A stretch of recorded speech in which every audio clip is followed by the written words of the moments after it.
Hello everyone, GuardianE here with another live reaction and first impression video for Fire Emblem Heroes, and tonight we will be getting the reveal trailer for the next set of seasonal special units to drop into the game, which is naturally going to be bridal themed. We can see the silhouettes right here that were revealed yesterday, and your guess is as good as mine. At first I thought the left-hand silhouette was going to be Hinoka, but I don't know if the hair really matches. She also looks a little like Tanya, and she is an archer, at least she looks like she is based on the silhouette. The right-hand silhouette reminds me a little of Mercedes, but I'm not entirely sure. She does have a ponytail off to the left-hand side of her head, it looks like, so characters with low ponytails, I'm not entirely sure. But of course that's assuming that either of these are characters that are already in the game in some form or another. But anyway, let's watch the trailer together for the first time. Alright, let's get this party started. I see that the name of the event is Bridal Grace. So let's watch the trailer together and see what they reveal. Here comes the bouquet. Of course, very appropriate. Special heroes to battle. Oh, Minister of Love. Saul. Oh. Huh. Cavalry Cleric. Observant Staff. Oh, an inheritable staff. Uh-oh. See Dual Cavalry Fort. Okay, alright. Piques my interest a little bit. What else have we got? Bridal Novice. What do you think of the dragon? Oh, Shanna. Too good? I did not recognize her. So she is going to be a flying red bow user. Rose quartz bow, excuse me. Here comes the bride. She looks very, I don't know, concerned in her attacking art. Oh, Soaring Bride. I saw some guesses for Juno, and she looks great. Flying blue tome user. Love. Oh, she is going to be the 4-star focus. That's for sure. Attack speed form 3 as a 4-star focus is not bad. She looks really great. Love the art. The dress is beautiful. Okay, Azure wing pair. This is going to be Catria. So that's so interesting. So she's gonna be a flying axe user. Okay, wedding bell axe. Got a trace skill, rain skill, push skill. Lots of good stuff there. Nice attacking art. Very nice. Okay. And then showing off that Kanto again.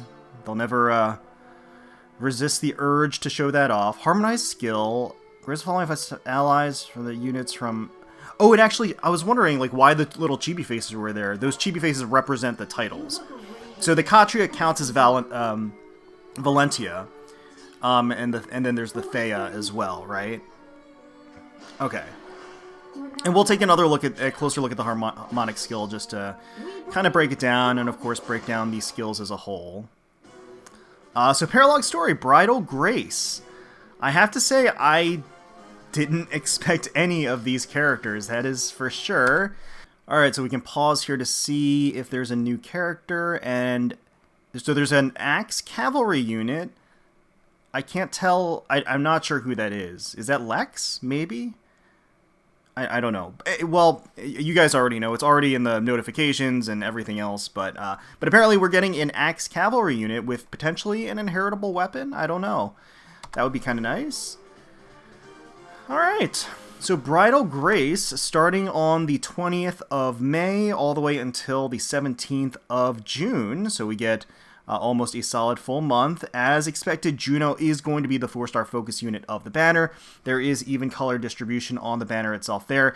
And as said, there is going to be a harmonic hero, which is going to be Catria and Thea. Now, I believe, I'm trying to think about all the Catrias in the game at this point. I believe at this point that does technically make Catria emblem a thing, even though not all the Catrias are like the same Catrias, I guess, because they're, hailing from different games. But regardless, Catria emblem is alive, all you Catria fans out there. So again, not really what I was expecting, but then again, I really only had some oddball guesses as to who we might be getting. I gotta say, I'm not like terribly excited about the banner and the picks. Another Catria is cool. I do like Catria, although my personal favorite White Wing is Paula.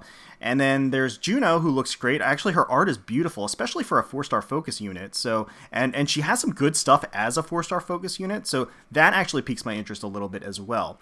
Let's go ahead and rewind, take a closer look at the units, take a closer look at their skills, to ultimately just kind of make a judgment call as to whether or not I think this is a banner that's worth summoning on. Alright, so here is Saul, that Minister of Love.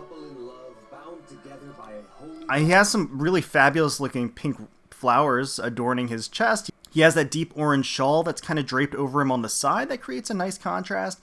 And he has kind of like the feathery shoulder pads. In fact, what he's wearing is very Asker, which is kind of weird. Like, this isn't technically an Asker banner, but I mean, it's a bridal banner, it's a groom banner. But he's definitely wearing Asker-inspired garb, because you have the feathers on the side, you have the symbol on the torso, as well as on the shoes that you have there. That's very Asker, and yeah, and the gloves even. So clearly he's decked out in Asker gear, but he looks good. He looks nice. He's going to be a cavalry cleric healer. It is a magnificent thing. And let's see what he's got as far as skills and staff. So I am excited at the prospect of having a new inheritable staff. Observant Staff Plus, 12 might. If unit is within 3 spaces of 2 allies in a support partner pair, excluding unit. Oh, excluding unit. Grants attack speed defense res +6 to unit during combat, and neutralizes foes' bonuses during combat. That's so weird. I guess the idea is him being a Minister of Love. If he's being the minister in front of 2 betrothed that are paired up next to each other, then he gets boosted +6 to all of his stats, and he also neutralizes foes' bonuses. That's really unusual. It's kind of interesting. Return plus for the assist, which is great. It's a heal plus movement-based assist. So Deluge Balm plus for the special. When healing an ally with a staff, grants speed res +6 to all allies for 1 turn. C Dual Cavalry 4 for the A slot. Grants HP +5, +2 to all other stats. If unit is a 5-star, level 40, a legendary hero or a mythic hero, and unit stats total less than 175, treats unit stats at 175 in modes like Arena. So, again, this is just kind of the next tier of those arena scoring-based skills. Much, much better than the tier 3. And we're seeing it here for Cavalry. And then there's going to be a lot of colorless Cavalry that can take advantage of this. Odd Recovery 3 for the C slot. At start of odd number turns, neutralizes any penalty on allies within 2 spaces of unit and restores 20 HP to those units. The recovery skills are actually pretty darn good, especially for a support unit. So yeah, he's got a very unique kit. A lot of stuff that I think people will really want. Premium skills, healer-based skills that they could use for their own healers. I think that colorless dual cavalry is going to be tempting for people. The return plus is excellent. Observant staff plus is very niche, but could certainly have its own uses. And odd recovery 3 is great too. So he's not making any huge waves, but he's got some really good stuff for inheritance and a lot of like really premium skills for a healer-based, a healer-based kit. So yeah, he's got some good stuff going for him. All right, here he looks pretty fancy-free in those Asker robes. I do like how the lining of his outfit has the deeper azure that kind of matches his hair. All right. And up next, here we do have the Bridal Novice. What do you think of the drop? So here is a Shauna that I cannot call desperation fodder. I just realized how many short blue-haired flyers, Pegasus flyers, we have on this banner. So she is going to be a flying red bow user. I actually really like the design of the bow. It's really ornate. You have the red on the sides is just incredibly striking. You have the floral pattern near the actual handle. Yeah, it's really nice. I like kind of the royal color pattern of the blue and the yellow. I do like the ruffles in the dress, like the hem of the dress, kind of poofy and ruffly. Kind of adds just kind of a playful tone to the gown itself too. Adds a little bit of a floral element as well. So yeah, I mean, she looks nice. I think Hako did a nice job on the art. All right, so let's take a look. Rose Quartz Bow, 14 might, effective against flying foes. Naturally grants attack +3. Okay. If unit initiates combat or if unit is within 2 spaces of an ally, deals damage equal to 20% of unit speed and grants attack speed +6 to unit during combat. Not a lot of frills here, unlike Shauna's dress. It's very straight to the point. Attack +3, condition super easy to meet. She just has to be player phasing or within 2 spaces of an ally. Gets a 20% damage boost based upon her speed, and attack speed +6 to herself.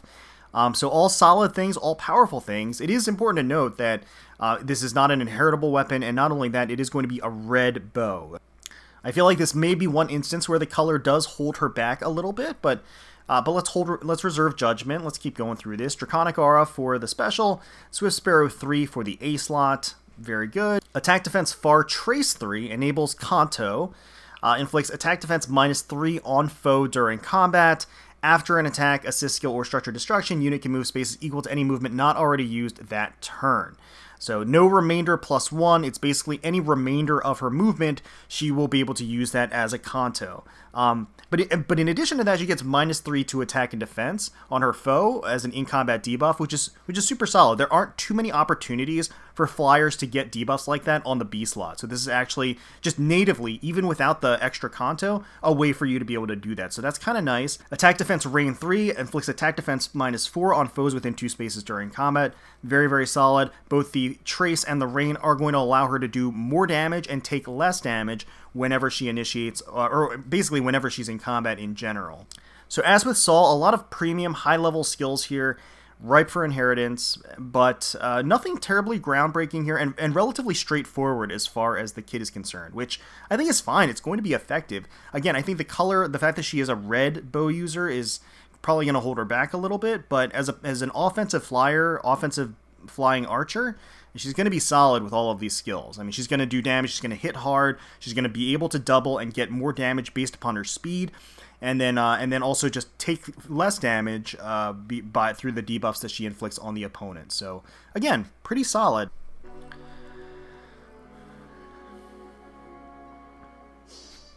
Here comes the And here is her special activation art, and like I said, she looks a little flustered here. But you do get a better look at the bow here, which, like I said, is beautiful. You get a better look at the flowers adorning her hair. And I like all the pretty sparkles. It's, you know, it's very festive. It's nice. And you also have almost this kind of transparent wing angel energy effect coming off of the bow, too, which is kind of nice. So, yeah.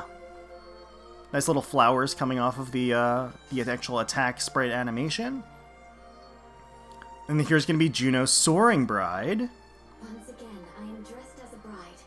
And She knows that she is once again being dressed as a bride. She has a blue tome flyer. Her dress design certainly more mature, I think a little bit more refined than Shauna's. Bearing the shoulders, slim fit, hugging the waist and the hips on the way down, flaring out at the bottom there. She's got some ornate jewelry in the choker as well as in her hair. I do like the fact that there are some slight purple feathers, frills out on the hips, which kind of matches her hair, as well as the underside of the kind of shawl that she has around her arms. And I also like how the shawl kind of flares out symmetrically and outlines her hourglass figure a bit. You know, it kind of flares out and then dips in and then flares out again at the end. And almost, I mean, again, the way it's situated, it almost kind of looks like wings a little bit. So yeah, I think the art's really nice. Honestly, I think Juno's art is probably my favorite on the banner, I think. So let's see what she's got here. So again, she is going to be the 4-star focus unit, so it is going to be easier to get her, relatively easy to get her, because she's going to be both a 4 and a 5-star focus unit, I believe. She's going to share the rate. So she's got Love Bouquet Plus, 12 Might, grants attack res +4 to allies within 2 spaces during combat. If unit is within 2 spaces of an ally, grants attack res +4 to unit during combat. Attack res +4 to everybody. As long as she is within 2 spaces of somebody, they both get the attack res +4. Not a terribly remarkable tome, I would say, especially for a blue tome. There's a lot of really powerful competitive blue tomes out there. I don't think this one is a great one, but this one's kind of a support as well as a self boost, so it does have that going for it.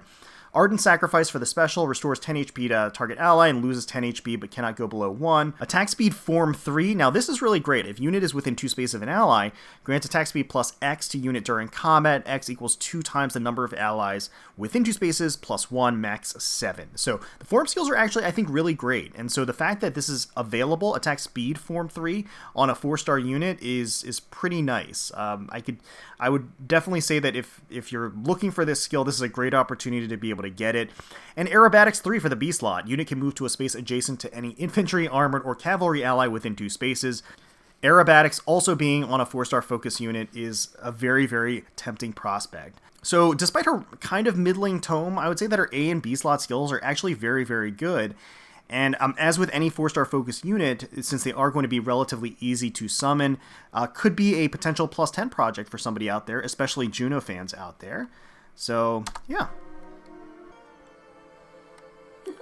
So let's take a look at her attacking art here. I mean, yeah, she looks beautiful. Just so elegant and graceful. From this angle, you get a better look at the actual hem of her dress down at the bottom and the nice little kind of, I guess it's an Azure pattern at the bottom there. But yeah, I think this might actually be my favorite bridal gown design in the game, besides maybe Bridal Tharja. Maybe they're kind of tied, but yeah, I think this looks fantastic. So there the bouquet comes down, and here we are going to get the Azure wing pair. Alright. So honestly, Kakage does amazing work on the art. Definitely one of my up-and-coming favorite artists in the game.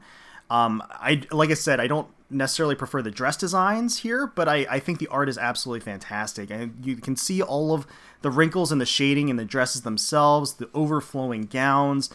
You have the ribbons kind of hanging off that kind of matches the hair, the different shades of blue that Catria has versus Thea. And you have the flowers, the orange and the pink that's there too. It's just very calming and visually pleasing. I guess it draws your eyes through the art just very naturally, and I do like that. So again, exciting times. We do have Katria emblem now in the game. Like a true bride. So that's pretty cool. You're the best. You're the best. Alright, Wedding Bell Axe, 16 might, accelerate special trigger, cooldown count -1, killer slaying effect, always very, very nice. At start of turn, if unit is within 2 spaces of an ally, grants, unit can move to a space adjacent to an ally within 2 spaces. I see. And triangle attack to unit and allies within 2 spaces.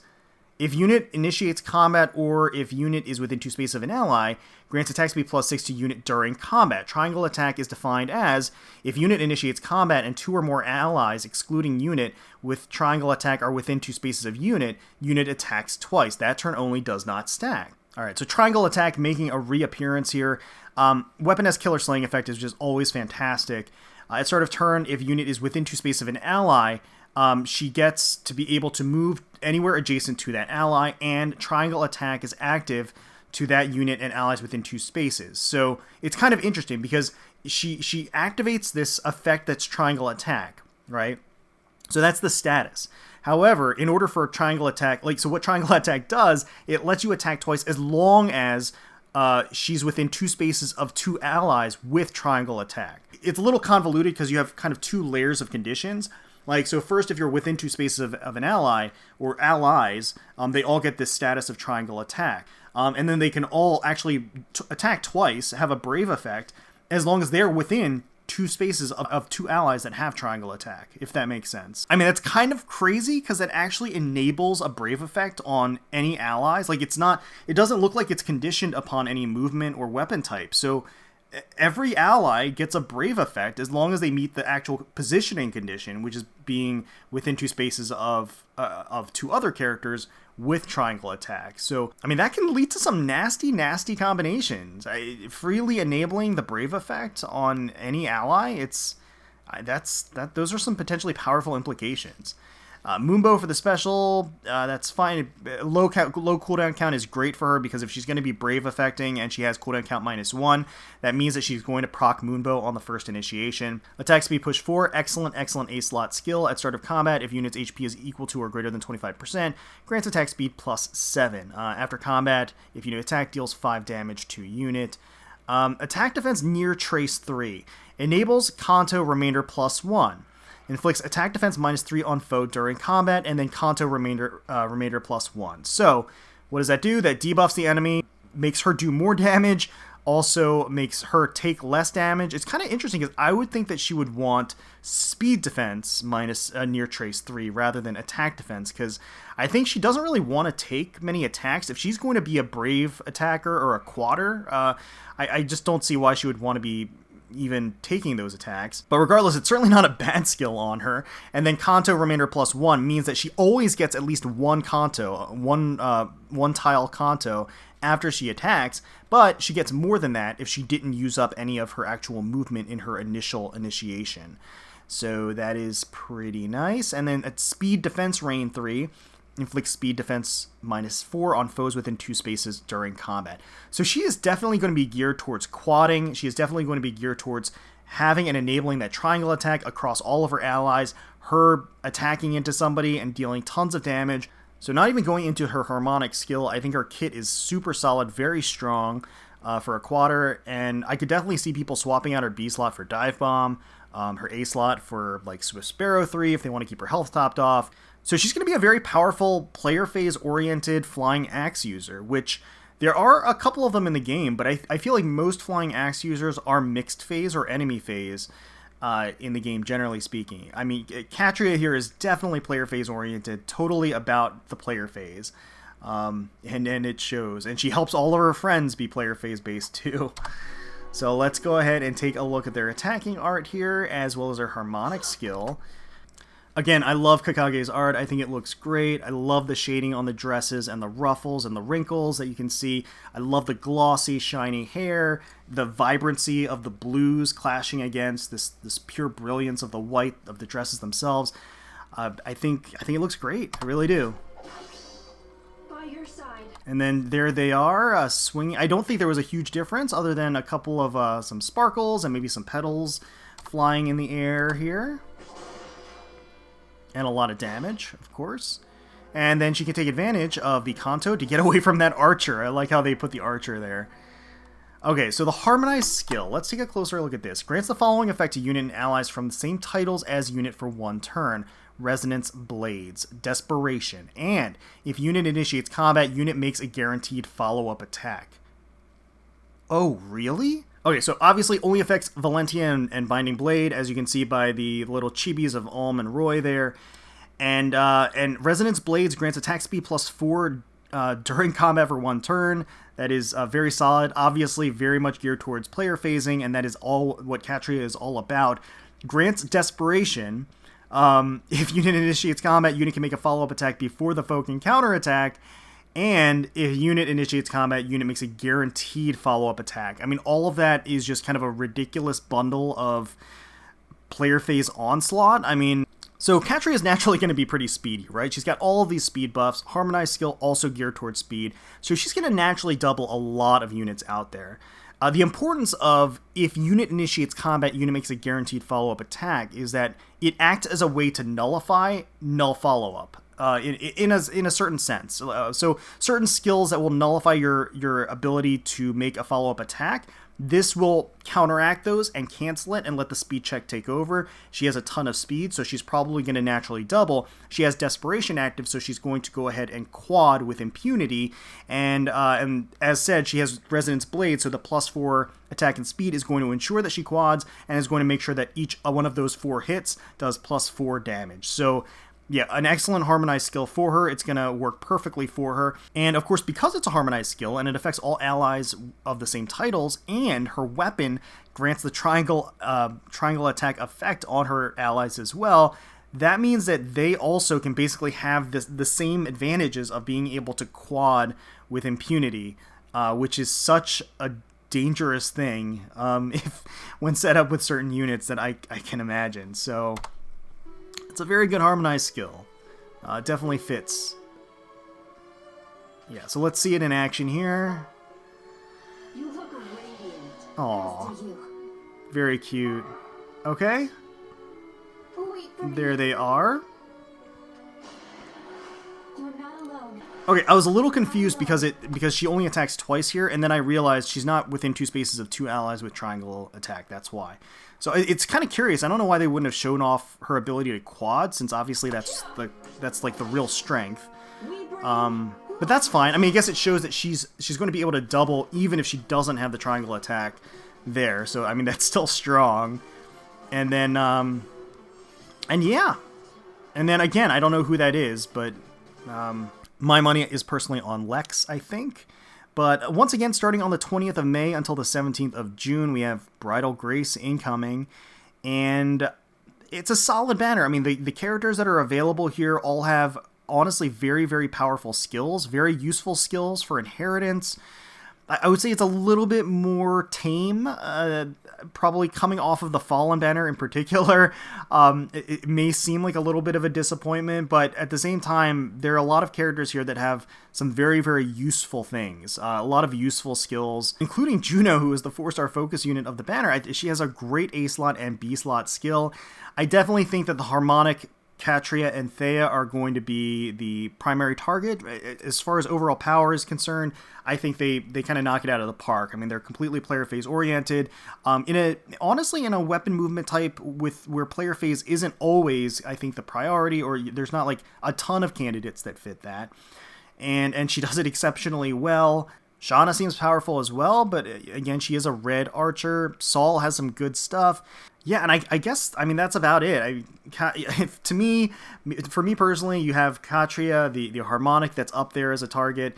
And then everybody else just had a lot of good skills that you can use for inheritance. But otherwise, there's nothing like terribly remarkable about their kits or their weapons that I would say. I think that Juno has the best art on the banner in addition to the Harmonic.